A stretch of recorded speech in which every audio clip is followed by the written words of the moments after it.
Salamat yung good faith lagi. Ang siya mag-manifest po. Kaya, so, Iba- God give us iba all naman His yun. blessings. Amen po. Amen. All right. So, Sige na matanaw rin. okay. So, let's welcome our reporter from Masbate, si Sir Benji. Reporter ngayon. At i-introduce na lang niya ang kanyang title ng kanyang report. So, go ahead, Sir Benji. Sa'yo na ang time. Sige po sir, good evening po sa lahat. Good evening po Sir Rex. Okay, ang pag-uusapan po natin ngayon ay ang tungkol sa apostolic authority, problems with popes, prophets, and patriarchs. Okay, so let us continue. Itong pag-uusapan po natin ay patungkol po sa paninindigan ng marami, their beliefs and their stand with regards to the validity of their ministry. Lalong-lalo na po sa mga churches na naniniwala po sa apostolic authority or the apostolic succession. Okay? So, ang tanong po is, what is apostolic authority? Okay?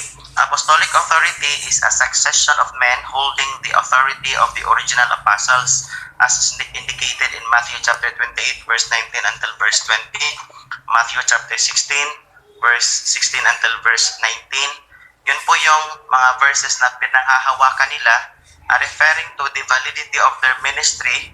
Sabi nila, pinapasa daw yung authority mula sa original apostles. Second is, apostolic authority is not merely historical but claims to pass along supreme power. So, yung basis po natin dito is yung Catholic Catechism ng Catholic Church, paragraph number 882 and then paragraph number 937. And then lastly, apostolic authority is required for holding tradition as an authority over the Bible. So yung sinasabi ng iba na maliban doon sa Biblia or supreme pa doon sa Biblia, yung apostolic authority, merong tinatawag na doctrines or traditions na gawa ng isang supreme leader na pinapasa doon sa kanilang mga nasasakupan. And then it is being believed na pwede din po yun. Still, those are the words or those are the traditions that men in the churches should observe. Okay, so yun po yung tinatawag nating apostolic authority. Now, balikan po natin yung sinasabi sa Catechism of the Catholic Church, yung second edition, yung sa paragraph number 882. The Pope, Bishop of Rome, and Peter's successor is the perpetual and visible source and foundation of the unity both of the bishops and of the whole company of the faithful. For the Roman Pontiff, by reason of his office as Vicar of Christ and as pastor of the entire church, has full, supreme, and universal power over the whole church, a power which he can always exercise unhindered. So ito yung paniniwala ng Roman Catholic Church na yung Santo Papa, the Bishop of Rome, and yung Peter's successor, kasi paniniwala nila na yung first Pope ng Catholic Church was Peter. Sabi nila, it is the perpetual and visible source and foundation of the unity both of the bishops and of the whole company of the faithful. So yung Roman Pontiff, by reason of his office as Vicar of Christ, yung kahalili daw ni Kristo, the substitute of Christ, and as pastor of the entire church, has full, supreme, yung pinakamataas and universal power over the whole church. Kaya, yung paniniwala ng Catholic Church, sila lang yung nag-iisang church dito sa mundo na talagang merong that they are boasting na yung apostleship nila, yung mga priest nila, yung mga pari nila, yung mga clergy nila, galing sila doon sa original apostles ng unang-unang Santo Papa ay si Pedro. Kaya hanggang ngayon, that is perpetual. So hanggang ngayon, nandyan pa rin. Okay? Doon sa page 937, Catechism of the Catholic Church, second edition. Sa page 936, the Lord made St. Peter the visible foundation of his church. He entrusted the keys of the church to him. The Bishop of the Church of Rome, successor to St. Peter, is head of the College of Bishops, the Vicar of Christ, and pastor of the Universal Church on earth. So, ang sinasabi dito, head of the College of Bishops. So, yun yung paniwala nila, yung sa mga debates na nakikita ko, ini-insist nila na yung Vicar of Christ, yung Pope, is the head of the College of bishops. Kung titingnan natin sa Biblia, wala namang sinasabing College of Bishops. Pero yung pag-aaralan natin, nakafocus doon sa primary belief ng Roman Catholic Church in other churches who adhere to what is called apostolic authority or apostolic succession. Next, paragraph 937, the Pope enjoys by divine institution supreme, full, immediate, and universal power in the care of souls.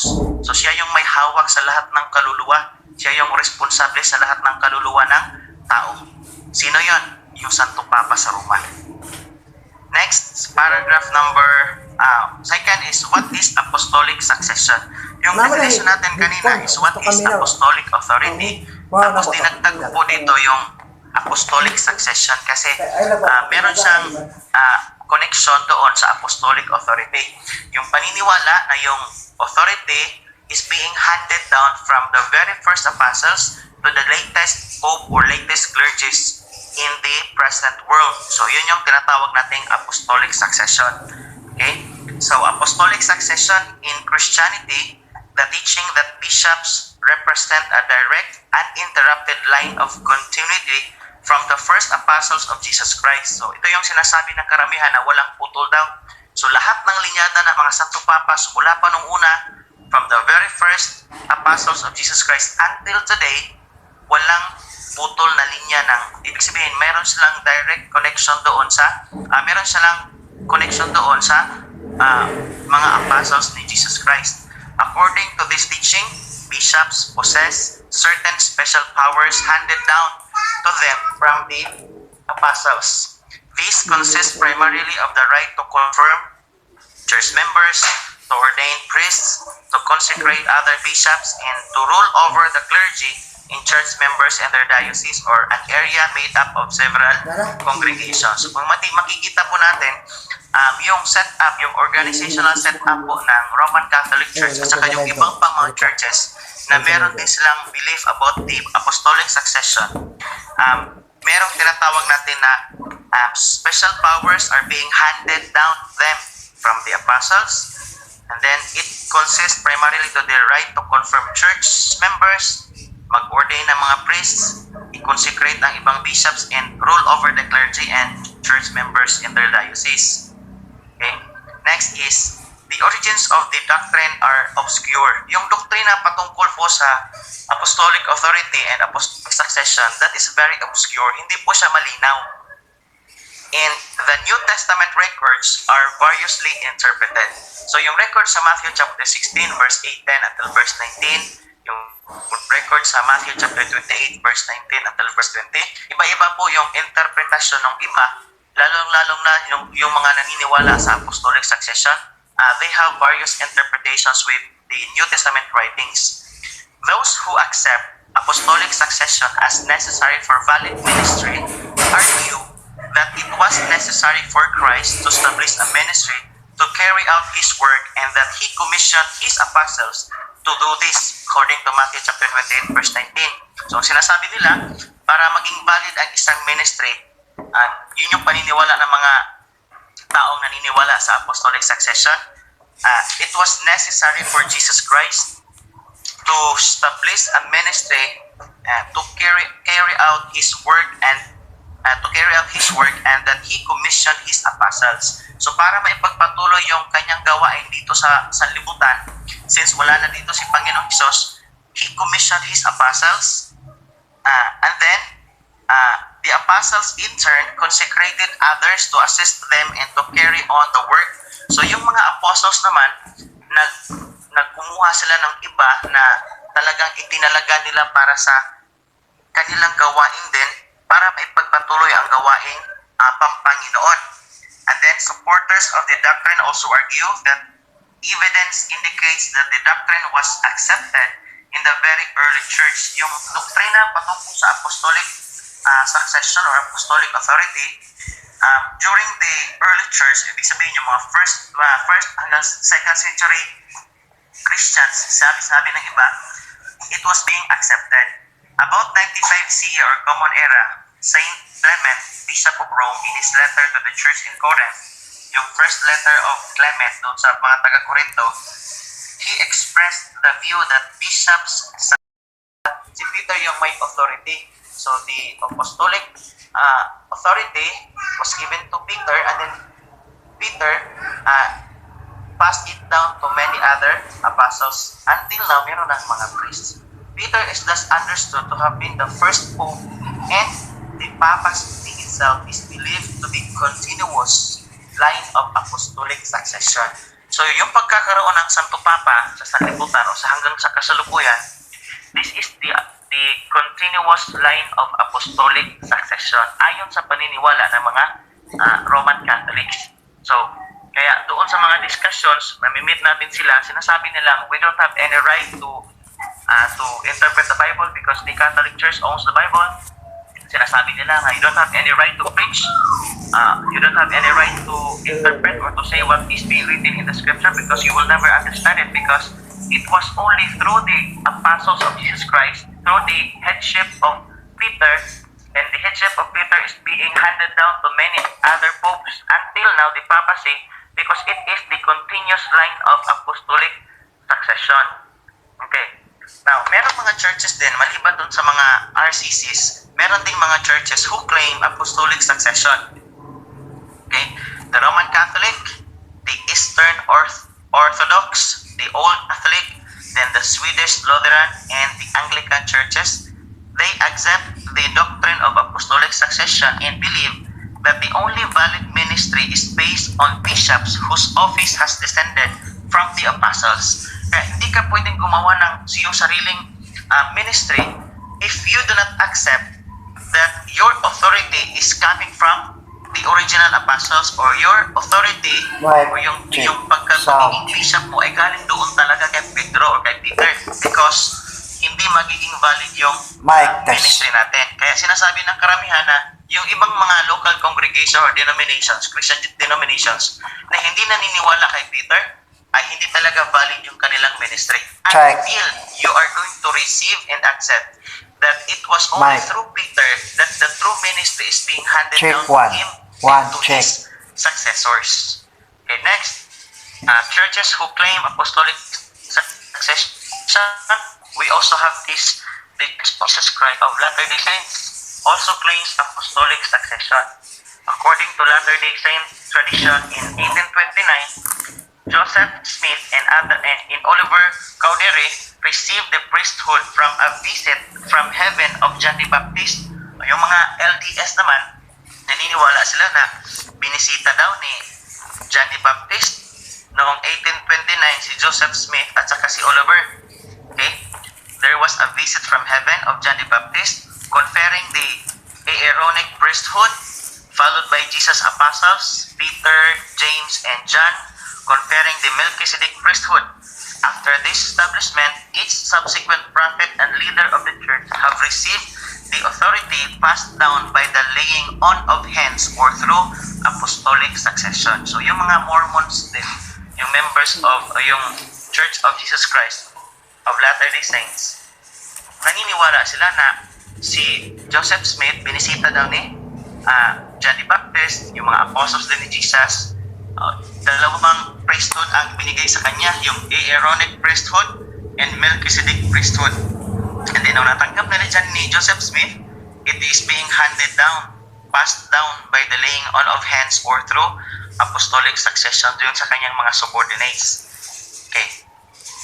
Pero meron ding mga Protestant Christian churches na hindi naniniwala na merong apostolic succession. A number of Protestant Christian churches believe that the apostolic succession in church government based on bishops are unnecessary for a valid ministry. Ayan, kung magkakaroon ka man ng ministry, hindi na kailangan ng apostolic succession. Sabi no, ibang Protestant Christian churches, they argue, for one, that the New Testament gives no clear direction concerning the ministry. Yung sa bagong tipan, walang clear direction kung patungkol sa ministry. Yun yung argument, yun yung point of discussion nila. Second, that various types of ministers existed in the early church. Merong iba't ibang uri ng mga ministers during the early church. And then that the apostolic succession cannot be established historically. Yung claim kasi ng Roman Catholic Church, simula pa noon hanggang sa ngayon, kahit sa sa babasahin o sa historical books or sa history, kiniklaim nila na talagang meron silang connection doon sa first apostles. Yung sabi naman ng mga Protestant Christian churches, it could not be addressed historically. And that true succession is spiritual. Yung tunay na succession talaga ay spiritual and doctrinal rather than ritualistic. So yung contention nila, yung point of argument nila is yung tunay na succession is spiritual and doctrinal. So nakikita yan sa pagiging tunay na mananampalataya at saka yung doktrina pinapangaral ng isang tao, hindi ayon doon sa kanilang mga ritual o tradisyon. Okay. Next. Dito na tayo sa identifying apostles. So, since pinag-uusapan natin ang patungkol sa apostolic succession, let us first understand how could we identify a certain apostle. By definition, an apostle is a sent one from the Lord to lay a doctrinal foundation. Recorded in John chapter 20, verse 21. Okay, so yung salitang apostle from the Greek word apostolos means sent one from the Lord to lay a doctrinal foundation. All apostles had powers and signs to prove their apostleship. Okay, yung lahat ng mga apostol na pinadala ng Diyos, meron silang kakayahan, meron silang kapangyarihan para mapaniwala ang tao to prove na sila'y talagang pinadala ng Diyos. Unahin natin si Moses noong kanyang kapanahunan. How will the people know that he was being sent by the Lord? Then God said to him, I will make you a God in the sight of Pharaoh. So he performed miracles. He has a lot of powers. And even the 12 apostles recorded in Matthew chapter 10 verse 2 until verse 6. Okay. So pinatawag ni Panginoong Hesus ang kanyang 12 disciples, and then he equipped them with various powers that is recorded in Matthew chapter 10. And then Matthew chapter 10 verse 40 and Acts chapter 3 verse 1 until verse 8. Ito yung record ni Peter na sabi niya, in the name of Jesus, yung sa isang table, walk to my yuka. So merong miraculous powers yung mga apostoles, especially the 12 apostles. They were being equipped with powers so that they will be able to prove their apostleship. How about the apostle Paul? As recorded in 2 Corinthians chapter 12 verse 1 until verse 11 until verse 12, and then in Acts chapter 14 verses 1 until verse 14, Acts chapter 19 verses 11 to 13, doon naka-record yung mga signs and wonders na ginawa ni Apostle Paul. Chapter 12 verse 11 until 12, doon din may mga records of his miraculous powers or signs to prove that he was being sent by the Lord. So, sinasabi dito, how will you identify an apostle? Yung talagang tunay na apostol na pinadala ng Panginoon, he has all the powers and signs to prove their apostleship. May mga tao sa ngayon na nagsasabi sila daw ay mga apostol, hindi lang ng mga Roman Catholic priests and popes, pero din sa ibang mga local churches or sa ibang mga congregations na nagsasabi nga, I am an apostle. Dito lang sa Pilipinas, merong sinasabi, there is this apostle Arsenio Ferriol. We have here the end-time prophet end-time prophet si Renato Carrillo. Yung iba nga hindi na nagpapatawag ng apostol. He is the appointed son of God. We have in the person of Mr. Apollo C. Kibuloy. But let us evaluate who are these apostles. These apostles that was sent by the Lord Jesus Christ or that was sent by God were all equipped with powers and signs to prove their apostleship. Ayan, siguro sasabihin ng iba, meron din naman silang kakayahan para makapagpagaling, makapagpalabas ng mga masasamang espiritu. Let us see. Because in contrast, kung merong ministers of God, kung merong mga ministers of Christ, meron din namang ministers of Satan. Okay? Next, apostles laid the foundation of Jesus Christ. Jesus Christ, who is the foundation. So ito yung sinasabi, yung mga apostoles, they laid the foundation. Sino ba yung foundation? Yung kanilang ginagawa, yung kanilang ministry. Ephesians chapter 2 verse 20 and 1 Corinthians chapter 3 verse 10. There is none other foundation that is being laid other than Jesus Christ. Okay, so yun yung function nila. Sila yung tunay na talagang pinadala ng Panginoon. Si Pablo sabi niya, there is no other foundation na nailatag na Check. Sa. sino yung foundation? Jesus Christ. Okay, next. The Apostle Paul, Apostle to the Gentiles, recorded in Romans chapter 1 verse 1, 1 Corinthians chapter 1 verse 1, 2 Corinthians 1:1, Ephesians 1:1, Colossians 1:1, 1 Timothy chapter 1 verse 1, then 2 Timothy chapter 1 verse 1, Titus chapter 1 verse 1, Galatians chapter 1 verse 1, Romans 11:13. Sabi ni Pablo, inasmuch as I am the apostle of the Gentiles, I magnify my office. Romans chapter 15 verse 15 until verse 19, 1 Timothy chapter 2 verse 7, and 2 Timothy chapter 1 verse 11. Ito yung lahat ng claim ni Apostle Pablo. Paul, an apostle of Jesus Christ, he was an apostle to the Gentiles. He was ordained a preacher and a teacher to the Gentiles. Kung yung 12 apostles ay tinawag ng Panginoong Hesukristo para gawin niyang mga ministers doon sa 12 tribes of Israel, during this present dispensation of grace, we also have this apostle that was sent by Jesus Christ to be an apostle for the Gentiles and none other in the person of the Apostle Paul.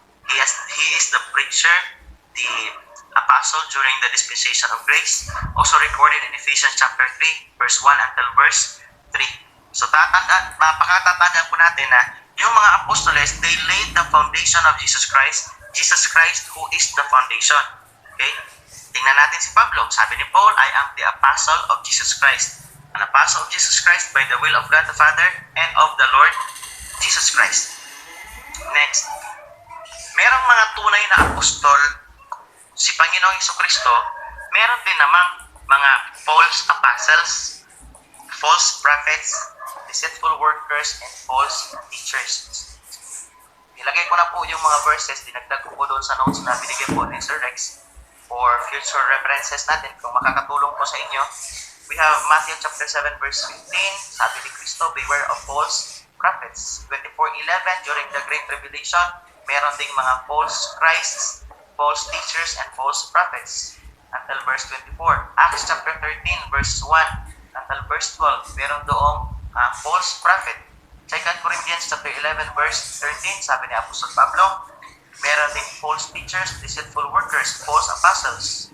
Sila yung mga ministers of Satan. 2 Peter chapter 3 verse 1 until verse 3, sila yung mga taong ginagawa nilang kalakal ang mga tao para ginagawa nilang merchandise yung salita ng Panginoon. Ginagamit ang salita ng Panginoon para makapagpayaman. Sabi ni Paul, 2 Corinthians chapter 2 verse 17, for we are not as many which corrupt the word of God. Sabi ni Pablo, hindi kami tulad ng iba na kinakalakal ang salita ng Diyos. Sabi ni Peter, they will make merchandise of you. Sino to? Yung mga false teachers, yung mga false prophets, yung mga false apostles. They will make merchandise of the people. 1 John chapter 4 verse 1. Sabi nila na beware of any spirit. Kasi merong spirit of Antichrist, merong spirit of false teachers, false pastors, false apostles. And the book of Revelation chapter 19 verse 13, chapter 19 verse 13, during the Revelation, meron din false prophet. Katulong Satanas, katulong ng Antichrist para makapagpalaganap ng maling aral dito sa sanlibutan. And the end, they will be thrown to the lake of fire. Revelation chapter 20 verse 10. So, unang-una, merong tunay na apostol si Kristo. Merong apostol na pinadala si Kristo during the dispensation of grace. And let us also remember na meron ding mga false apostles, false prophets, deceitful workers during this present dispensation of grace. And even during the old times, meron ding mga false prophets. The foundation is only laid one, kanilang laid. So, yung foundation ng prophet ng mga apostol ay kanilang ilatag. Tapos na ilatag na. Sino yung foundation? Christ. Sino yung foundation ng mga apostoles? Christ. Sino yung foundation ni Apostol Pablo bilang white master builder as recorded in 1 Corinthians chapter 3 verse 10 until verse 11? Yung ministry ni Pablo under grace dispensation, that is being anchored to the cornerstone or the foundation, who is Jesus Christ. Okay, number 5. Point number 5 natin is the Holy Spirit's role. Ano ba yung papel na ginagampanan ng Holy Spirit? Okay? Ito, without the affirmation of the Holy Spirit, the apostles have no divine authority. Sabi ni Apostol Pablo in 1 Corinthians chapter 2, verse 4. Babasahin ko po. Chapter 2, verse 4, 1 Corinthians. Sabi dito, without the affirmation of the Holy Spirit, apostles have no divine authority. Sabi ni Paul, in my speech and my preaching was not with enticing words of man's wisdom, but in demonstration of the Spirit and of power. So yung kanyang pag-preach, yung kanyang pagpapalaganap ng mabuting balita na natanggap niya mula sa Panginoong Hesus is not his own wisdom. It was not a human wisdom. It was through the demonstration of the Spirit and of power.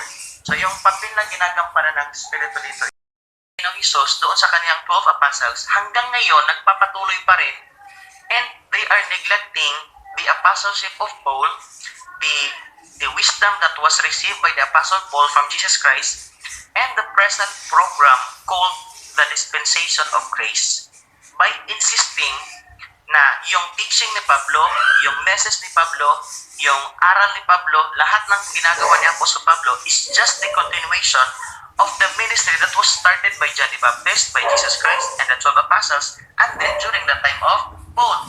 But let us be reminded that there was a change of authority from the 12 apostles to the Apostle Paul, as he is now the present apostle to the Gentiles. He is our authority. Okay, we will explain that further sa preceding, sa susunod po natin na mga discussions. Recorded in Galatians chapter 2, verse 6 until verse 9, there was a hands of fellowship. Na-recognize ng 12 apostol na si Pablo ay talagang apostol to the uncircumcision. And the 12 apostles must confine their ministry to the circumcision. So merong dalawang uri ng ministry, ministry to the circumcision and ministry to the uncircumcision, referring to the Gentiles. Sino yung minister to the circumcision? Si Peter. At saka yung kanyang mga kasamahan. Yung minister for the uncircumcision, si Pablo, para sa mga Gentiles. Now, ito yung problema. If granting na talagang hanggang sa ngayon, the authority of the first apostles are being handed down to the present priests, clergies, bishops, deacons, and many other positions in the churches today. Ito yung problema ng apostolic authority or succession. Ito yung pinaka-topic natin. Apostolic authority, problems with popes, prophets, and patriarchs. Ito yung unang problem natin. Unang problema yung tinatawag natin na the seat, yung upuan. Okay. Alam natin na yung mga Pharisees and scribes, gusto nila yung mga upuan talaga doon sa mga tables, siya yung pinaka nasa unahan. Okay? Tapos hindi nila alam, o sa atin ngayon, sa panahon natin ngayon, may mga nagsasabi nga, hanggang ngayon kami pa rin, connected kami doon kay Peter, yung sa first apostles. Hindi nila alam na magkaiba yung turo ni Pedro at ni Apostle Paul. Peter taught the kingdom gospel, not the cross or the gospel of the grace of God. There was no record in the scriptures during the ministry of the 12 apostles that they preached the gospel of the grace of God. They preached that Jesus Christ died on the cross, He was buried and rose on the third day. They never preached about the blood of Jesus Christ, who is now the cleansing factor for the cleansing of our sins. They never preached, only until when they were being taught by the Apostle Paul. That's why during the time na si Pedro nagsulat na siya sa kanyang mga sinulat, he understood. Sabi niya, 2 Peter chapter 1, you were cleansed by the blood of Jesus. Pero nung sa kanyang ministry, yung recorded in the book of Matthew, Mark, Luke, John, early chapters in the book of Acts, hanggang chapter 10, wala kang mababasa na yung kanyang ipinangaral ay yung gospel of the grace of God. He was preaching about the kingdom gospel or about the kingdom of heaven. Matthew chapter 10, verse 5, verse 6, verse 7 until verse 8, sabi ni Christ, o sabi ni Jesus, okay, as you preach that the kingdom of heaven is at hand. So yun yung aral na pinapangaral nila. Hindi sila nangaral doon sa cross ni Kristo. So anong ang problema? So ang unang problema is kung sasabihin natin na si Peter ang authority, then it will be irrelevant during the present dispensation of grace. Why? Because si Pablo ang apostol during the present dispensation of grace. The gospel is different. The hope of resurrection is the same, but the destination of the believers are not the same. Okay? Next, the seat was over a tribe of Israel in line of Moses. Matthew chapter 19 verse 28 and then 23 verse 2, merong sinasabi dyan na seat of Moses. Yung linyada po para sa upuan, para sa seat of power, hindi po nakaangkla doon sa mga taong nasa Roma. Yung inaakala ng karamihan na nasa Rome, yung center of the religion, yung papacy is nasa Roma. Hindi po. Yung seat of power, yung seat was over the tribe of Israel in the line of Moses. Hindi po doon sa sinasabi ngayon ng karamihan na sa amin hanggang sa kasalukuyang panahon. Hindi po. Next, no evidence Peter was in Rome. Kahit magbasa tayo ng mga history books, walang record na si Pedro ay nakapunta ng Roma. Sa pagkakaalam ko, si Pablo, si Apostol Pablo, nakapunta ng Roma and his companions. Pero there was no evidence that Peter was in Rome. And if he was not be able to go to Rome, how could he be the first pope of the Roman Catholic Church? And how could there be any connection mula doon sa church na nasa Jerusalem, yung pinapangaralan ni Apostol Pedro, doon sa church na nasa Roma na sinasabing they were connected kasi sinasabi ng Roman Catholic Church, the church started at the Upper Rome doon sa Jerusalem. Paano ngayon? Yan, yung center ng kanilang church, hindi naman sa Jerusalem, doon naman sa Roma. According to our notes, no evidence Peter was in Rome. Hanapin natin sa Biblia, meron bang ebidensya na nakapunta si Peter doon sa Roma? Because if you look at Matthew chapter 10, yung sa Great Commission, yung utos is they are going to confine their ministry only at Jerusalem. Sa Greater Commission, in Matthew chapter 28, verse 19 until verse 20, they're going to convert all nations, teach all nations, gawing disciples ang lahat. Pero, Luke chapter 24, verse 47, they are going to start their ministry at Jerusalem. And there was no record that Peter was able to go out from Jerusalem, and even there was no record that he went to Rome. Kaya wala pong sufficient evidence na magsasabi na he was the rightful owner or the rightful pope, the first pope ng Roman Catholic Church. Anong magiging interpretation natin? Number one is maybe they're just claiming na talagang connected sila. But in reality, hindi sila connected. Second, they are just making a doctrine na talagang gawa lang ng tao, tapos pinapasa. Noon nga, sa panahon ng Panginoong Hesus, Matthew chapter 15, verse 8, verse 9, meron naman talaga mga tao na nagsasamba sa Panginoon gamit ang kanilang bibig, but their heart is very far from the Lord. Verse 9, walang saysay ang kanilang pagsamba because they have created teachings that are just a doctrines of men. Okay, so gawa lang ng tao, pinapasunod ang mga tao doon sa aral na gawa lang ng tao. Those are traditions.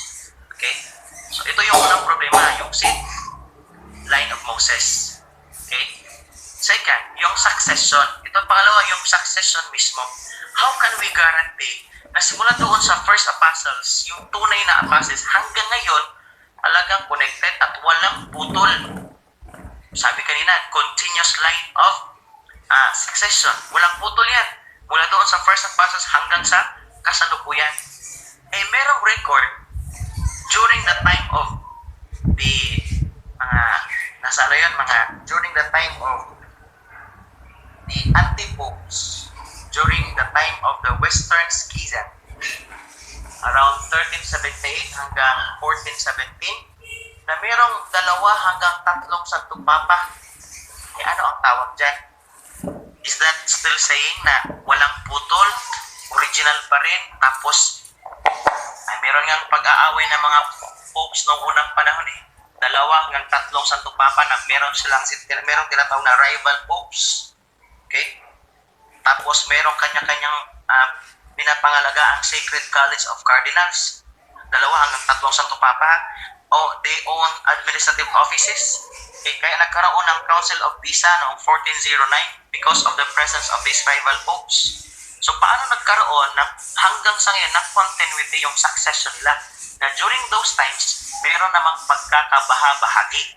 Okay, Scripture does not teach any authoritative succession. Wala po tayong mababasa na yung mga apostol ng Panginoong Hesus hanggang ngayon, sinasabi nila nga, hanggang ngayon still presently, merong mga successors yung mga naunang apostoles. Okay. Next, history debates the true succession. Ito yung sinasabi ko kanina, merong tinatawag nating Western Schism, yung mga taong sina Clement, Tertullian, Tertullius, sila Clement of Alexandria, yung mga 1st century and 2nd century church fathers. Meron po akong na-i-research dito pero hindi ko na po inilagay kasi masyado pong magiging mahaba yung presentation natin. Pero nagkaroon sila ng pag-aaway-away, pagkakabahabahagi doon sa kanilang mga paniniwalaan. There were even rival popes and anti-popes. May mga bad popes naman ang Roman Catholic Church. Kaya parang nagkaroon na yung succession talaga. Hanggang ngayon, there could be any possibility na yung Santo Papang na namamahala ngayon ay hindi talaga siya sa Diyos. And there, siguro magkakaroon tayo ng report na ganyan or discussion tulad ng discussion tungkol dyan. Siguro matatas yan sa mga discussions ni Brother Rod pag siya na ng-report. Okay? The early church fathers are a century after Paul. 2 Timothy chapter 1 verse 15. Yung mga early church fathers, 100 taon pa ang lumipas bago pa sila naging ganon. Ang ibig ko po sabihin, bago pa nagkaroon ng church fathers, yung kinikilalang religious organization na Roman Catholic Church, mas nauna pa si Pablo. Mas una pang naisulat ang lahat ng sulat ni Apostol Pablo. Mas nauna pang kumpleto ang Biblia. Okay? So, paano pa magkakaroon ng succession? Okay, next, the Apostolic Fathers follow Peter, John, Greek and Roman philosophy. So, yung mga Apostolic Fathers, yung sa 1st century, 2nd century, ang sinusunod ay si Peter, si John, at yung Greek and Roman philosophy. So, sasabihin natin na, okay, hanggang ngayon sila pa din, pero hindi tama. Bakit? Kasi meron naman tayong apostol na hindi si Pedro. Yung tamang apostol na idinalaga ng Diyos when Christ was risen from the dead and he ascended up to heaven, and when he was at the heaven of heavens, nagtawag siya or meron siyang tinawag para maging kanyang katiwala, tagapagpahayag ng mabuting balita tungkol sa kanyang death, burial, and resurrection. Walang iba, hindi na si Pedro, kundi si Apostol Pablo. Okay? So yung apostolic succession, that is very questionable. How can they prove that starting from Peter until now, walang Santo Papang naging masama at lahat ay mabuti at lahat ng mga indications of being a true apostle ay talagang nagagawa. Kasi yung sina Pedro, yung mga 12 apostles, they were equipped with signs and wonders, miraculous powers. Yung mga kaparian ngayon, yung mga nagsasabing meron silang namanang authority mula sa mga 12 apostles. Nasaan na ang kanilang power? Nasaan na ang kanilang kakayahan sa ngayon? Nung nagkaroon ng pandemic ay nawala lahat. Si Arsenio Ferriol nawala. Si Renato Carrillo sinasabi, wala nang sakit. Wala nang ganito. Nawala. Pagdating ng pandemic, wala na. Yung Miracle Crusade, yung sinasabi ng kanilang leader, nawala. Yung mga member nga, meron nga mga sakit eh. Okay? At marami pang iba. Okay? Ito yung problema nila. Yung una, yung seat. Second is the succession. Merong question doon, paano talaga makakagarantiya na totoo nga, hindi nagkaroon ng masasamang Santo Papa. May aminado naman ang Catholic Church na nagkaroon talaga ng bad popes or anti-popes or rival popes sa kanilang history. Aminado sila doon, hindi nila may itatagi sa kanilang encyclopedia, sa history nila eh. Lahat ng mga pahayagan nandun, pag i-search natin ay lahat meron. Okay? Dito tayo sa pangatlo, yung Santo Papa talaga. He comes from the wrong apostle. Bakit wrong apostle? Kasi si Pedro yung Santo Papa, sa pinaniniwalaan nila, nagaling sila kay Peter, but Peter is not the apostle for the Gentiles. Peter was once an apostle to the 12 tribes of Israel, an apostle to the circumcision. Unlike Paul the apostle to the uncircumcision, apostle to the Gentiles, Romans chapter 11 verse 13. So yung pagka Santo Papa, sinasabing I am the supreme leader, pag ako ang Santo Papa, I have all the authority, I have all the supreme power, and all the things that I want to do should be unhindered.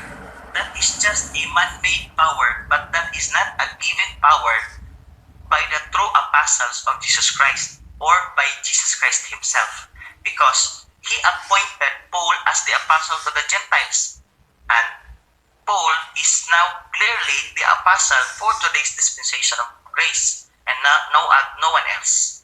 Kaya sinasabi na mali ang kanyang pagka-apostol. Tapos yung Santo Papa, he has shown to lack the Spirit, the salvation, and signs on many occasions. Sige nga, try natin mag-research tayo, pakinggan natin yung mga sinasabi ng Santo Papa. Meron bang kababalaghan? Meron bang something special na nagawa ang Santo Papa? Maliban doon sa nagtatago sa kanyang sa Vatican, tapos binubuksan yung bintana, nagsasabi ng kanyang mga dapat sabihin sa mga tao. Ano ba kanyang nagawa? Hindi nga niya napastop ang gera sa Ukraine at saka sa Russia. Nung nagkaroon ng World War I, World War II, ano ginawa ng Santo Papa? Kung talagang meron siyang power, bakit hindi niya napastop? Diba? So, merong question doon sa pagiging Santo Papa. Kasi nga, malinaw, hindi siya talaga tunay na apostol ni Kristo. He has shown to lack the Spirit and salvation. Tapos, merong mga Santo Papa, according to my research, meron ako nabasa na meron Santo Papa na hindi na naniniwala sa limbo. Hindi na siya naniniwala sa yung baptism for the infants or infant baptism. Hindi siya naniniwala. I think it was Pope Benedict. And then, merong mga tao naniniwala na nagtuturo na, kasi nandiyan na yan sa ating dogma, sa ating creed, apostolic creed. Sige na, okay na yan kahit sabihin natin walang scriptural basis. Mabuti pa si Dr. Jose P. Rizal. Sabi niya, walang account sa Biblia na sinasabing merong purgatory. Pero yung Santo Papa nagtuturo ng purgatory. Kung talagang sa Diyos siya, hindi siya magtuturo ng wala sa Biblia. Hindi siya magtuturo ng mga bagay na hindi naman talaga turo ng Panginoong Jesucristo. Next, another problem is the infallibility. Yung sinasabi nila, hindi talaga nagkakamali. Always true. Whatever he speaks, always true. So, a recent invention not worthy of any man. Sabi ni Pablo, whether an angel in heaven or siya pa mismo nag-preach ng ibang gospel, ay let him be accursed. Acts chapter 10 verse 26, chapter 14 verse 15, hindi pwede na yung invention lang ng tao. Magiging infallible ang isang proof or isang bagay kung talagang ito'y galing sa Panginoon. But it is very saddening, it is very sad to say, ang dami-dami mga aral sa panahon natin ngayon na talagang hindi siya galing sa Diyos, man-made doctrines. Number 1, doktrina patungkol sa All Saints Day, All Souls Day, December 25 as the birthday of Jesus Christ. Doktrina patungkol sa Holy Week. Wala naman anong sinasabi na you have to celebrate this every year. Walang ganun. Diba? Tapos meron pa mga symbols. Kung talagang yung after natin is yung katotohanan, we should be an instrument for seeking what is true. Hindi po yung mga bagay na kahit alam natin mali, o kaya tayo pa mismo ang nagtuturo ng mali. Sunod, kung meron pang apostolic succession hanggang sa ngayon, ang magiging resulta niyan is hanggang ngayon meron pang revelation and inspiration of God's words. Ibig sabihin, hindi pa kompleto ang Biblia. Ibig sabihin, meron pang sisipot o lalabas, magpapakilala na nakatanggap siya ng authority mula sa Panginoon. Dito nga lang sa amin sa Masbate, sa Gindawahan lang, merong nagsabi, I am a man of God. Man of God daw siya. Pero ang lakas kumuha ng mga kayamanan ng kanyang mga members. Man of God ba yan? Tapos nagsasabi, I am a prophet of God. After 2 months, ayun pala, na-diagnose. Dahil sa sobrang fasting, wala nang kain. Ayun, nagiging alam nyo na po yun. Nagkaroon ng problema sa pag-iisip. Kasi, naniniwala na hanggang sa ngayon, ang Diyos ay nagbibigay pa rin ng revelation. Kung totoo pa ang apostolic succession, meron talaga magsasabi na, ako nakatanggap ako mula sa Panginoon ng ganito, ganyan. Meron pupunta doon sa Dinagat Island, magsasabing, I am the supreme leader. Tapos, paaanakan lahat ng mga kababaihan. Tapos ituturo lahat ng magiging bata dyan sa sinapupunan ninyo. Huwag kayong mag-alala. They are being conceived by the Holy Spirit. Diba? Yan yung sinasabi. And, kahit nga sa problema ni Apollo Kibuloy, he was being listed in the Federal Bureau of Investigation as one of the most wanted criminal because of the multiple patong-patong na kaso ng panggagahasa or lahat ng uri ng karumal-dumal na bagay na ginawa niya sa kanyang mga members. Next, kung hanggang sa ngayon, meron pang apostolic authority or apostolic succession, then the door is open to false apostles. And malinaw naman, ayon doon sa sulat ni Apostol Pablo, chapter 11, meron talagang false apostles. Kaya hindi tayo magtataka, bakit nagkaroon ng Joseph Smith, yung sa leader ng Mormonism, Muhammad, 610. Okay? Tapos sinabi pa dito yung sa mga Pentecostal, sinasabing, I can do this, I can do that. Meron magpapakilala na sila daw nakatanggap ng revelation mula sa Panginoon. And then, that is one example of apostolic succession. Direkta kay Joseph Smith, binisita siya ni John the Baptist, binisita siya ng mga apostles ni Jesus. Okay. Next. Marami na po tayong matapos. The doctrine. Ito yung tingnan natin. Kung totoong galing sa Diyos, hanggang ngayon sila nandyan pa, ang doktrina na the mystery of Christ is obscured by the papacy. Ibig sabihin, hindi na pinapangaral yung mga sulat ni Pablo, yung mga balita na pinangaral ni Apostol. Bakit? Kasi nakasutin nila doon sa teaching ng Paul Apostol. Kaya maraming churches nagkakaroon ng discussion at nasasaktan kapag sinasabi natin na hindi na po tayo under doon sa command ng 12 apostles or command ni Christ para sa 12 apostles. Kasi we are under the present dispensation of grace.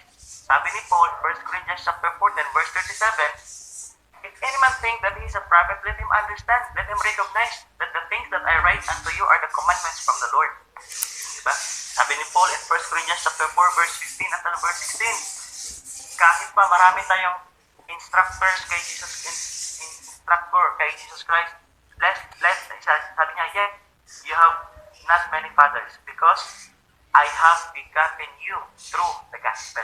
Okay? So, ang dapat ipangaral under grace dispensation is the mystery of Christ. Not the teachings under the prophetic program, but the teaching under the mystery program under the dispensation of grace. Kaya yung uri ng doktrinang pinabangal, yung iba bumabalik doon sa law of Moses, yung iba bumabalik doon sa paggawa ng arka ni Noe, na hindi naman talaga yung tunay na indication na nakaintindi sila o naintindihan nila yung tunay at saka yung dapat na ituro under grace dispensation. Lastly, apostolic authority comes from God. The only apostolic authority we can claim comes from the preserved words of the Bible, rightly divided. Ito po yung pinaka-point natin is that wala na pong apostolic succession sa ngayon dahil yung salita ng Diyos na binigay doon sa mga apostol, lalong-lalo na kay Apostol Pablo, kay John, na isulat na, kumpleto na ang Biblia. So ano ang dapat? All that we need to do is to read, search the scriptures, read the scriptures. It is profitable for doctrine, for reproof, for correction, only when we read and we rightly divide the scriptures. Kaya magandang programa itong programa ni Sir Rex na Ortho Tomeo. Understanding the Bible through right division. Kasi hanggat hindi natin na-rightly divide yung mga salita ng Panginoon, hindi po tayo magkakaroon ng concrete and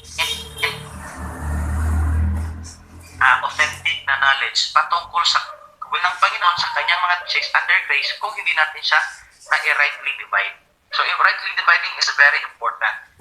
In conclusion, let us ponder on these things or on these words na sinabi po ng apostol ni sa Apostol Pablo. Chapter 2, verse 2, 2 Timothy, sabi ni Paul kay Timothy, and the things that thou hast heard of me, galing kay Paul yan, hindi yan galing sa 12 apostles, and the things that thou hast heard of me among many witnesses, the same commit thou to faithful men who shall be able to teach others also. So merong tinatawag natin na duplication of the teachings.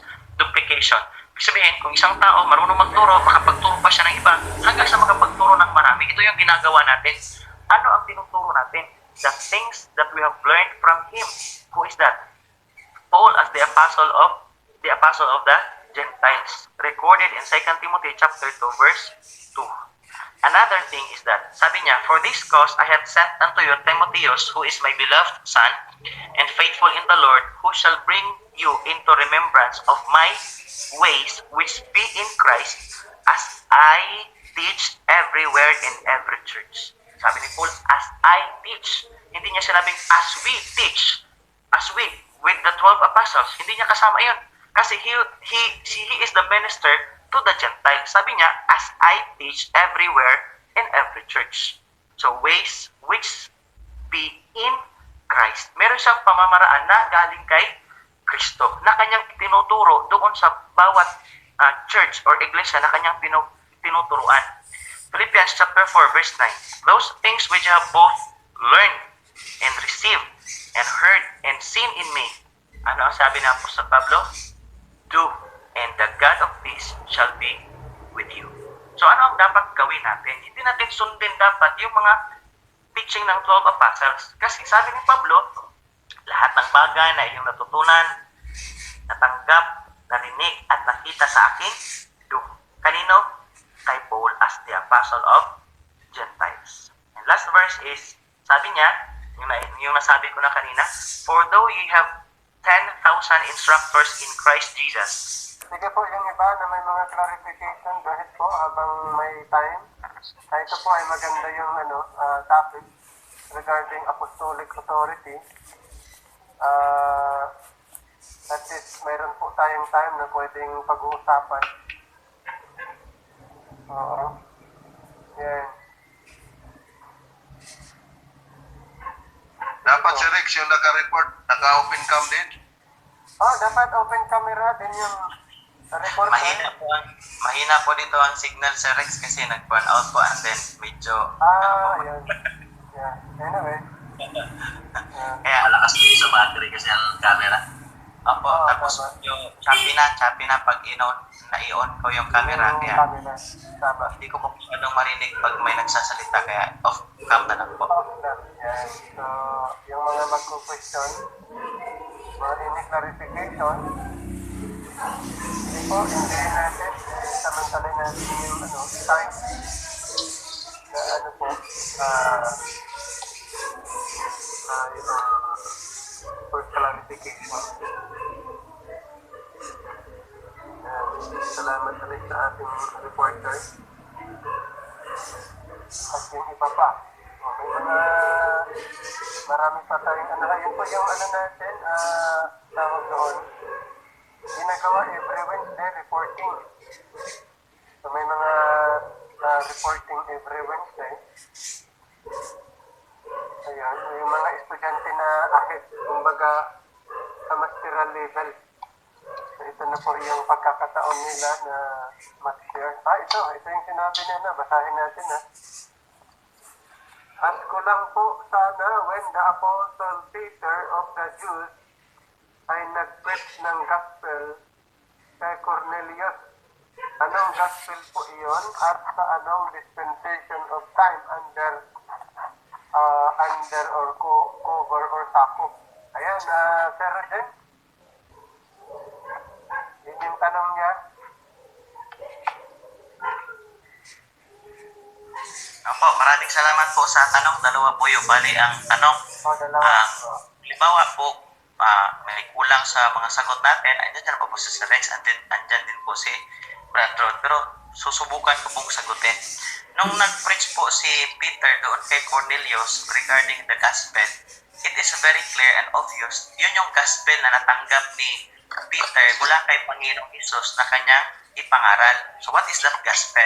And of course, it's referring to the gospel of the kingdom. Saan po yung mababasa? Di ba nung nagkaroon sila ng komisyon, Matthew chapter 10? So sabi ni Christ, preach that the gospel of the kingdom of heaven is at hand. Matthew chapter 28 verse 19 to 20, sabi doon, doon sa Gawins Lang Disciples, it still talks about the gospel of the kingdom. Yung message na kasi na dinadala ni Peter ay gospel of the kingdom. At anong panahon po yun sakop? Okay? Sakop po yun sa panahon na kung saan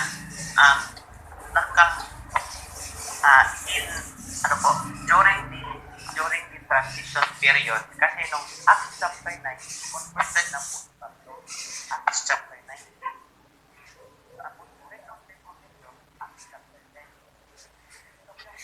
Karamihan, Acts chapter 9 na na-convert si Paul as the apostle of the Gentiles, ibig sabihin, nag-umpisa na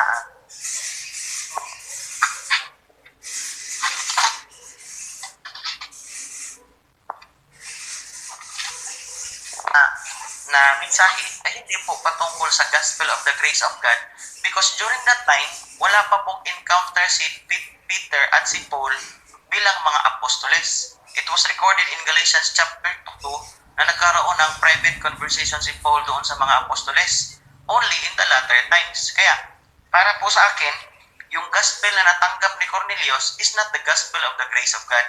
It was the gospel of the kingdom.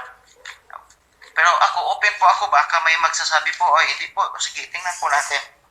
In Acts chapter 10. Okay. Diba? There was a certain man in Caesarea called Cornelius, a centurion.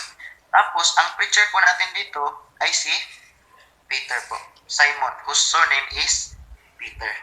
Okay? Yun po ang sagot ko po sa tanong. Baka may follow-up question po. Nasandan mo, Brother Rodin? Sir Rodin? Si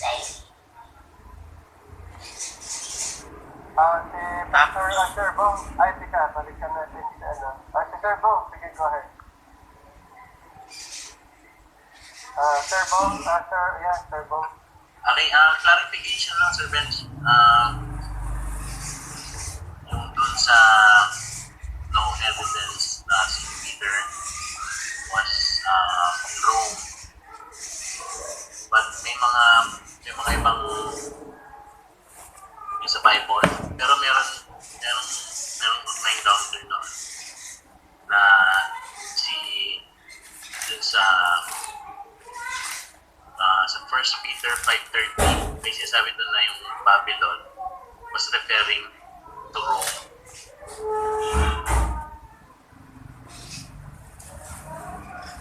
Okay po, thank you po. Okay. So yung sa 1 Peter chapter 3 ata yan? 5:13. 5:13. Yung Babylon na sinasabi dyan is symbolic to Parang may isang paper nagre-refer na siya referring to Rome, kasi sa Revelation merong isang Babylon pero ang tawag nila doon is the Great Babylon, which is located sa Iraq. Apo. Okay. Sabi po dito sa verse 13, the church that is at Babylon, elected together with you, salute you, so that Marcos my son. Okay. Sabi po dito is Babylon. Pero kung meron ka po, sir, na nabasa na yung Babylon is referring to Rome, yung Babylon is referring to Rome, para sa akin po, sir, it doesn't make any sense. Bakit po? Kasi, bakit sasabihin na that is referring to Rome na meron naman talagang specific na lugar na Rome talaga? Try natin basahin nga yung sa sulat ni Pablo, Romans. Meron talagang Roma, si Pablo, clear. Rome, tingnan natin ha. In Rome, Romans chapter 1 verse 7. At Rome, Romans 1:15, 2 Timothy 1:17, and Acts chapter 23 verse 11. Pag sinasabi na yung Babylon sa sulat ni Peter is referring to Rome, bakit hindi na lang diretsahang sinabi ni Peter na Babylon is Rome? Okay. Pangalawa, meron naman talagang mga lathalain ngayon, mga babasahin or mga preachers na pilit na binabaluktot yung katotohanan. Kaya nga, sinasabi natin, as far as the biblical record is concerned, there was no specific or particular verse that says Peter went to Rome Why? Because during the first commission, the second commission, the first commission, they confined their ministry at Jerusalem. Matthew chapter 10. Matthew chapter 28, verse 19, teaching all nations, but they are going to start their ministry at Jerusalem. During those time, Acts chapter 1, chapter 2, chapter 3, chapter 4, chapter 5, chapter 7, chapter 8, meron ng persecution, doon sila lang sa Jerusalem. Sabi kasi ni Christ, tari at Jerusalem. So kaya wala pong record na talagang lumabas siya, pumunta siya sa Roma. Kung meron man nagsasabi na, yung Babylon is referring to Rome, that is just maybe the fruit of his parang sinasabi natin na naniniwala siya sa bagay na hindi talaga totoo or pilit na binabaluktot hindi naman talaga totoo pero ginagawang si Pedro pumunta sa Roma kasi it would be very shameful na sasabihin na yung Santong Papa nila hindi talaga nakapunta sa Roma. Di ba? Kahit nga yung mga Catholic faith defenders ngayon magsasabi, si Pedro, first pope namin, nakapunta siya sa Rome. Pati yung kanyang libing doon siya inilibing sa Rome. Yung kanyang katawan registered doon sa Rome. Yun yung sinasabi ng karamihan. Pero walang record doon sa scriptures. Doon po ako mag-i-stick sa scriptures. Tapos kung binabaluktot ang Babylon, meron naman talagang place na called Babylon. Si Pablo, specific sa kanyang mga sulat. Pag sinabi niyang Roma, Roma. Colossus, Colossus. Sinabi niyang Ephesians, sa Ephesus, Colossae, Thessalonica. Pero pag ititin kay Peter, masyado naman yata hindi malinaw. Tapos isang versikulo lang, kapatid. Kasi hindi ko po, depende po yan sa further study po natin po. Thank you. But yes, I do understand naman na medyo hindi talaga yung pilit na nilalagay nila yung point ng Santo Papa kay Peter. But let's just parang think na on John's Day and Peter's Day, the great city was Rome, di ba? So there is no such, kumbaga parang sa context ng the great Babylon, parang it's a different Babylon from the historical, the great Babylon yung lumabas na sa Revelation. Anyways, Masa po ko na tuklokon, balik na po. Apo. And then, meron din pong Sir Rex, di ba merong subtopic dyan si Bradford, yung i-dig deeper natin yung Great Babylon doon sa Book of Revelation. Nagtas ng kamay si Brother Rod. Baka may follow-up si Brother Rod. Nagtas ng kamay si Brother Rod, baka may follow-up. Go ahead, Brother Rod. Okay, marinig po ako, marinig na. Naririnig na, hindi ka tulad ka. Hindi katulad sa gabi. Okay, thank you po. Mag-insert lang ako kaunti Sige. Okay. Sa word history, mayroong word history bababasa natin si Peter doon inilibing sa church sa Rome. Okay? Mayroon tayong word history na si Peter inilibing yung katawan niya, pati yung ibang apostles doon sa church sa Rome. Pero yung buhay pa siya, hindi siya nakapunta doon. Bakit? Kasi during Jerusalem Council, Galatians chapter 2, verse 7 to 9, may usapan na sila si Pablo Si Barnabas at saka si Paul, doon sila sa Gentiles, tapos si Peter, kasama na si John, bumalik sila doon sa Jerusalem. Paano siya makapunta sa Rome? Tapos yung sinasabi doon sa Revelation chapter 17 at saka 19, yung the great city, hindi siya referring sa Rome. Yung nag-aral pa ako sa Bible School, teacher namin, yun ang paniniwala niya. Pero yung pinag-aralan kong masusing pag-aaral, hindi, Babylonia talaga yan. Kasi yung babae doon, yung whore, yung harlot, sumakay doon sa halimaw. Yung 7 heads. Yung halimaw doon, referado sa Rome, yung sinasakyan ng babae. Ang babae, yung great city, sumakay doon sa halimaw. The beast. So, sino yung sinakyan? Ang Rome. Sino ang sumakay? Babylon. So, yung sumulat si Peter, doon sa Babylon, Babylon niya talaga yan. So, doon basahin nyo ang chapter 17. Revelation at saka 18, yung nabagsak na Babylon. Hindi Rome yun. Yung chapter 17 verse 7 to 8, yung base na lumabas galing doon sa yung halimaw sa fourth kingdom, yun ang Rome. Pero yung babae sumakay doon sa halimaw, yung base, yun ang Babylon talaga. I-direct ko na lang para malalaman nyo. Dalawang religion yon. Isang religyong malaki at saka isang religyong malaki. Yung isang religion na babae, sumakay doon sa isang religyong malaki. Yun nga ang tinatawag na Chrislam. Hindi naman mahirap intindihin yun eh. Dalawang religion, Chrislam. Gikonsahis yung dalawang religion. Yung Babylonia at saka Roma. Okay, balikan natin. Si Peter ba'y nakapunta sa Rome? Hindi. Pero mayroon bang world history na nagsasabi na si Peter nakapunta sa Roma? Doon inilibing? Mayroon. Pero sa Biblia, wala. Kasi pagdating sa Galatians, chapter 2, pinauwi na.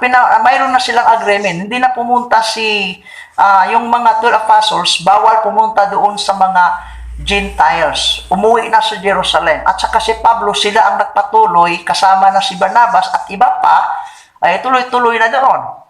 Yan. Yun ang misconception sa karamihang nag-aaral. At saka ulitin ko, balikan ko. Yung sinasabi na yung apostolic authority, yung chain of authority, yung kadina, tuloy-tuloy, hindi yun. Hindi natuloy. Kasi tingnan mo yun ha, Galatians chapter 1 verse 12. Sabi ni Paul, "For I neither received it of men, neither was I taught it, but by the revelation of Jesus Christ."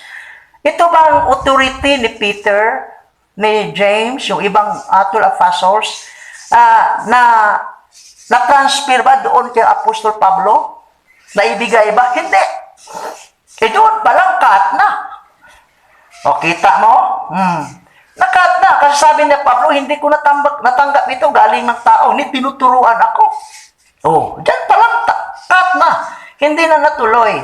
At saka yung sinasabi na tuloy-tuloy ang authorities sa 12 apostles. Bakit si Pablo? Wala siyang authority magbaptize kung tuloy. Hindi naman mahirap intindihin yun. Kasi ang kadalasan sa mga ngaral, gusto nilang ipilit na pag-iisahin, walang pagkakaiba ang teaching ni Paul at saka sa 12 apostles. Granting without admitting. Tuloy ron, tuloy. Sige, granting without admitting ha. Tuloy ang authority. Ang ibig bang sabihin, tayo walang rapture? Kasi sa 12 apostles, walang rapture eh. Hinihintay nila yung kingdom na ibaba. Doon sa Matthew chapter 6 verse 9. Our Father which is in heaven, hallowed be thy name. Thy kingdom come. Saan pupunta yung kingdom? Sa earth. Bakit nagturo si Pablo ng may rapture? Put up. Sana hindi na magturo si Pablo kasi the same eh. Ang change of authority na tuloy-tuloy siya bakit wala? Sa makatuwid, iba yung dispensation of grace. Si Pablo lang nagsabing may put up, may rapture. Sila si Peter, doon naghintay na sila sa pagkabuhay mag-uli after Great Tribulation, tapos ibigay yung authority. At saka sabi doon sa Matthew 16:18, nabigay, natanggap na ni Peter ang authority, wala pa natanggap. Anong klaseng authority yon? Pag-judge. During the last day, the resurrection day. Maghari si Kristo 1,000 years. Tapos anong mangyari? Ang authority ibigay kang Peter, kasali yung kasama niya, mag-judge sila. Nangyari na yan? Hindi pa. Sabi na, kayong pagaling ng yung pagbuhay mag-uli, yung pagalingin may sakit. Wala yan. Ibinigay ni Kristo yon doon sa Matthew chapter 10, hindi pa natayo ang church. Doon na niya ibinigay yung authority, yung during 1,000 years na mag-reign na si Kristo kasama yung apostles, sila bigyan ng authority. Yun ang misconception. Kasi kadalasan ng mga teacher, hindi mag-aral. Intindihin natin yung modal verb na ginagamit doon sa Matthew chapter 6 and verse 18. Upon this rock, I will build. Yung will, future. Hindi pa natayo yun. Kailan niya mangyari? Doon sa Revelation chapter 20 verse 4. At saka ulitin ko yon. Yung gospel doon sa chapter 10. Kingdom gospel yon. Pareho lang doon sa chapter 8. Yung tinanong ni Philip yung eunuch, tinanong niya, naniniwala ka ba? So, may tubig na, ano pang nakahadlang? So, maliban kung maniniwala, naniniwala na ako sa buong puso na si Kristo anak ng Diyos. Kita mo? Hindi pa niya alam na si Kristo namatay na libing na po yun ang gospel. Basahin natin ha, Acts chapter 8 verse 36. Chapter 8 verse 36. Okay, mahina yung ilaw ko dito. Okay, verse 36. And as they went on their way, they came into a certain water. And eunuch said, say, here is water. What that hinder me to be baptized? And Philip said, if thou believe with all thy heart, thou mayest. And he answered, I said, I believe that Jesus Christ is the Son of God. Hindi pa sinabi na I believe that Christ died, buried, and rose again. Hindi pa sinabi. Same gospel na itinuro ni Peter doon sa Acts 10, doon kay Cornelius. At saka si Peter noon, wala pa siyang knowledge sa teaching ni Paul. Bakit? Yung na-convert si Paul, Acts chapter 9, pumunta doon sa Arabia. Doon siya sa Gentile Syria, pumunta sa Arabia, tapos siya doon sa Damascus. Walang kaalam-alam pa si Peter na nag-start na ang Grace Dispensation.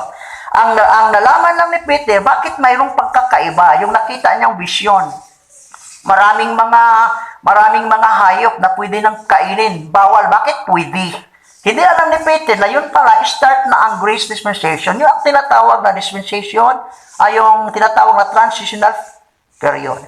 Okay, thank you po. Ulitin ko po. Walang record na si Peter nakapunta sa Rome. Pero may record sa world history na doon siya inilibing. Pero hindi siya nakapangaral doon kasi may agreement pa sila. Bawal pumunta si Peter doon sa mga Gentiles area. Whereas si Barnabas and Paul, doon ang ilang jurisdiction. Whereas si Peter, ang kasama niya, umuwi doon sa Jerusalem. Galatians chapter 2, verse 7 to 11. Salamat po. Alright, so maraming salamat, Brother Rod, mga additional. At meron pang follow-up si Brother Jen, tungkol pa rin sa kay Cornelius, sabi niya, at by grace through faith ba ang salvation ni Cornelius or faith plus works? Yan yung tanong niya sa'yo, Brother Sir Benji. Apo, nasabi na po yun ni Brad Rod kanina si Rex na yung gospel po na ipinangaral ni Peter, parehas lang din po sa gospel na ipinangaral ni Philip about the name of the Son of God, gospel of the kingdom. So yung kaligtasan po nila, kung titingnan po natin, hindi po gospel of the grace of God. Kaya kung sinasabi, ayon doon sa James chapter 2, faith plus work. Pero yung faith na pinag-uusapan, yung faith patungkol doon sa name of the Son of God na tatanggapin nila.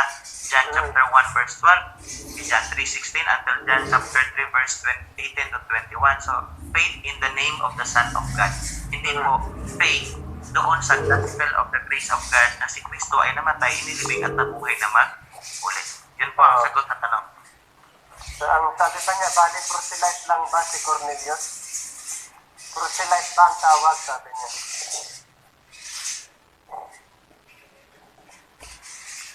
Okay? Bali proselyte lang po ba si Cornelius? Apo, yung ano po, kung titingnan natin yung background ni Cornelius po, an Acts chapter 10, from Caesarea siya, called Cornelius, a centurion of the band, called the Italian band. A devout man and one that feared God with all his house, which gave much alms to the poor and prayed to God always. He saw in a vision in chapter 19.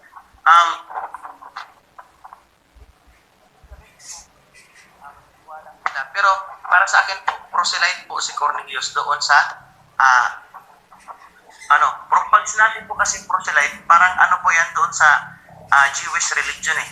Pero yung religion na pinangaral ni Kristo, yung grupo na kanyang itinaguyod, kasama yung 12 apostol, wala naman pong mababasa doon sa mga sulat ni Peter at saka yung ibang mga apostol na ang tawag sa kanila is proselyte. Pero yung may mga proselyte doon sa Jewish religion, di ba? Po. I don't know, si Brandon, meron po siyang sagot pa para po dyan. Yung salitang talagang proselyte. Kasi yung iniisip ko po, hindi po natin yan, wala po akong nabasa na si Cornelius ay by the term itself na proselyte po siya. Yung sa early church, convert po sila, they are members of the church. So yung proselyte,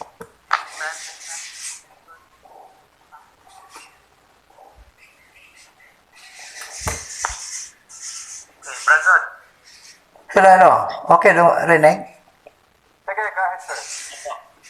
Doon sa Acts 14, tama yung sinasabi ni Brother Benji na proselytes doon sa religious Jewish, ano yun? Jewish religion, ang tawag Judaism, brother. Pero, ganun pa rin ang dating, kasi maging stranger pa rin sila pagdating sa 1,000 years. Kasi yung mga Gentiles, during the 1,000 years, mga Gentiles na saved, ay ganun rin, doon rin sila sa labas ng kingdom sa Jerusalem. Ang tawag nila, stranger pa rin. Katulad dati, doon sa mga Jewish, stranger sila. Okay lang, makonsider natin yan. Huwag lang natin istiktuhin yung term, proselytes. Okay. Ayun, mayroon pang last question si Sir Roden. Faith plus works ba ang salvation niya ni Cornelius sa Gospel of the Kingdom? Okay po. Opo, by the essence. Sige po, Brandon. Pareho lang. Kasi ang kaligtasan doon sa kingdom, pag wala siyang bunga, putulin yun eh. Sa John 15.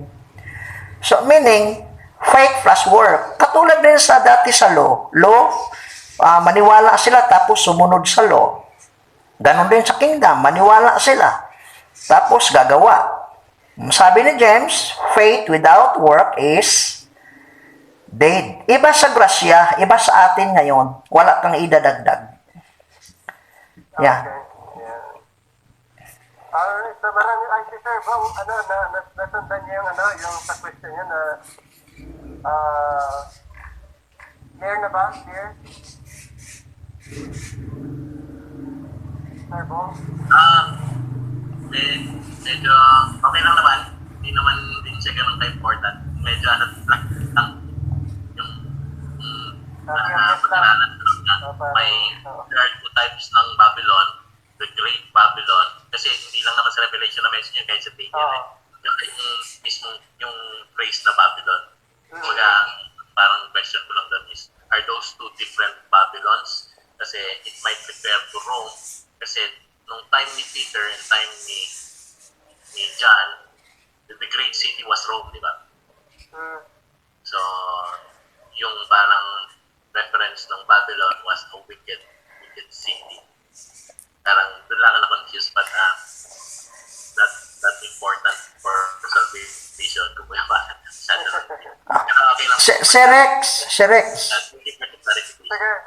Sir Rod. Mag-insecure county, ha? Okay, granting without admitting na yung sinasabi na Babylon sa sinulat ni Peter, Rome yun. Hindi pa rin, inconsistent pa rin na yun ang verse na patunay nakapunta si Peter. Kasi sumulat lang siya eh. Kasi ang nangyari doon, na-scattered yung mga Jewish believers, kingdom believers, scattered, Acts chapter 8. Sinulatan ni Peter. At saka si Paul sumulat naman doon sa chapter 3 verse 15, doon sa mga scattered Jewish, yung tinatawag na mga unang kingdom believers. Hindi pa rin proven, hindi pa rin consistent na gamitin natin na yun ang proof na si Peter nakapunta sa Rome. Nagit nyo yung ibig kong sabihin? Kasi pag binabanggit natin, katulad ni Pablo, sumulat siya, si Peter sumulat doon sa mga scattered Jewish, hindi ibig sabihin nakapunta siya. Pero, balikan ko yung sinasabi. Doon sa Revelation chapter 17-18. May record ako doon sa YouTube. Kung pwede, ito may Babylon doon nakalagay. Subaybayan nyo lang. I-review nyo. Dalawa doon sa chapter 17. Ang isa, yung babae. Tapos yung babae, sumakay doon sa isang hayop. Yung hayop, may 7 ulo, 10 sungay. Okay?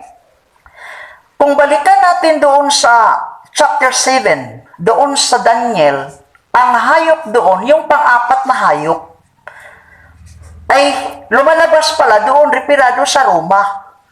Yan. At saka yung 7 sungay, ulo, referado sa 7 kings. I-mention na yun eh. Clear na yun eh. Sumula si John.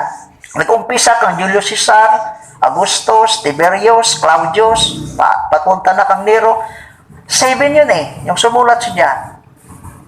Ngayon, mayroon siyang 10 sungay. Yung 10 sungay na, 7 ulo, 10 ulo, 10 sungay, referado naman sa 10 kings. Nasa chapter 17, verse 7 to 8. Clear naman yun eh. Pero hindi pa nakatanggap sila na yung 10 kings, hindi pa nakareceive ng authority. Okay, idiretsuhin ko. Very obvious na yung halimaw doon, yun ang pang-apat na kingdom, referado doon sa Rome. Chapter 2. Sa the book of Daniel, sa nakita yung doong rebulto na the dreams ni Daniel, ni Nabucodonosor, yung pang-apat, Rome yun. Ngayon, may babae doon na binabanggit sa chapter 17, sumakay doon sa halimaw. Yung babae pala, pag tinitingnan mo sa verse 15, sa verse 18, yun ang tinatawag na Great City. Nandoon rin ang records chapter 18, nireview yun. Great City pala ang tawag yun. Yung babae, yung Babylonia.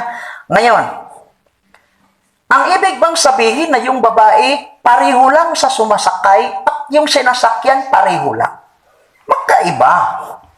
Sa makatuwid, yung babae na siya ang Babylonia, hindi siya ang Roma. Ang Babylonia sumakay doon sa Roma. Paano masabi yun niya ang Babylonia, siya ang Roma? Ay, tinignan ko yung sa video ni Eli Soriano, nagkapareho kami. Kasi yung teacher namin dati, isa lang yun eh. Nag-confuse yung mind ko, bakit pareho lang? Iba yung sinasakyan, iba yung sumakay.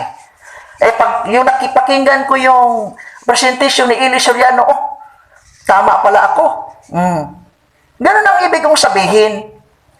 Iba yung sumakay doon sa base, na yun ang Rome, ang sumakay yung babae, na yun ang Babylon. Sa makatuwid, iba ang Babylon, iba ang Rome.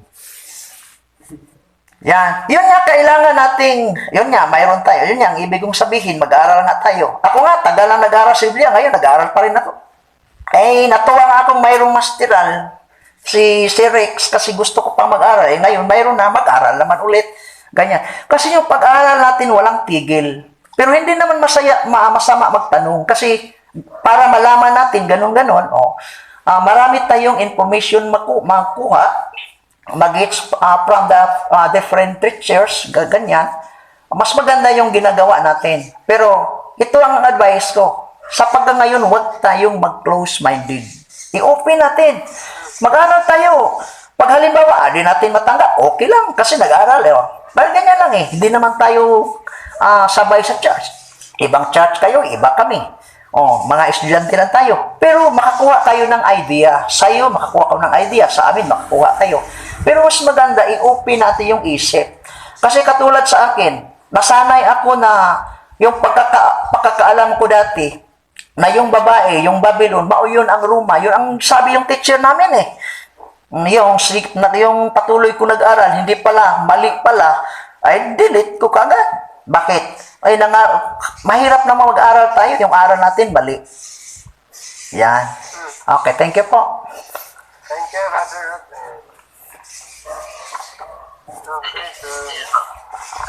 So, bale, 100% agree po ako kay Sir. Ang sa akin lang is yun din, yung teaching, yung part na sa Babylon was pino-point out na wrong. Kaya ako natanong, hindi ba yung part no, sa may Babylon. And I do agree na may mga times na have to be we must open our minds and our hearts para maintindihan natin. So, meron pang question regarding apostolic succession, apostolic authority. Salamat po sa lahat. Let's pray. Si John Mark may pinag mag-pray. Kasi, Panginoon, maraming salamat po Panginoon sa gabi ito na kami po maraming natutunan, Panginoon. Maraming salamat po kay Sir Benji sa kanyang report, Panginoon.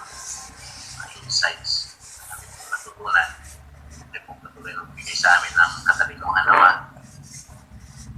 Gamitin niyo po ito, Panginoon, upang magbahagi kami ng gospel, Panginoon, sa mga taong kailangan nila ng salvation.